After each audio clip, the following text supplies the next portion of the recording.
सौंदर्यलहरी श्लोक 1 ते 10. सौंदर्यलहरी कर्त्रे सर्वमंगलदायिने शंकराचार्यवर्याय यतिराजाय ते नमः. श्री शिवशक्त्या युक्तो यदि भवति शक्तः प्रभवितुं न चेदेवं देवो न खलु कुशलः स्पन्दितुमपि. अतस्त्वामाराध्यां हरिहरविरिञ्चादिभिरपि प्रणन्तुं स्तोतुं वा कथमकृतपुण्यप्रभवति. तनीयान् सम्पांसुं तव चरणपङ्केरुहभवं विरिञ्चिः सञ्चिन्वन् विरचयति लोकान् विकलं. वहत्येनं शौरिः कथमपि सहस्रेण शिरसां हरः संक्षुभ्यैनं भजति भसितो धूलनविधिम्.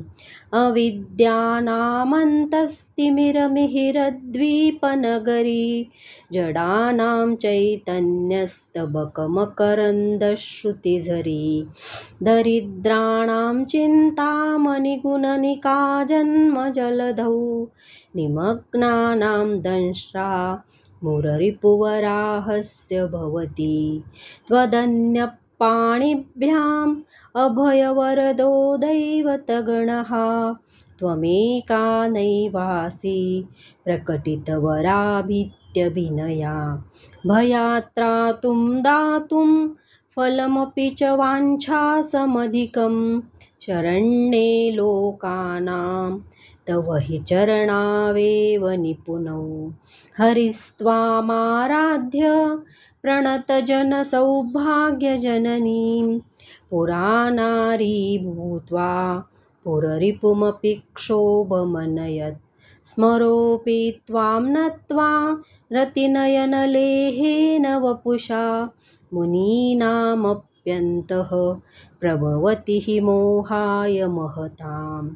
धनुःपौष्पं मौर्वी मधुकरमयी पञ्चविशिखाः वसन्तः सामन्तो मलयमरुदायो धनरथः.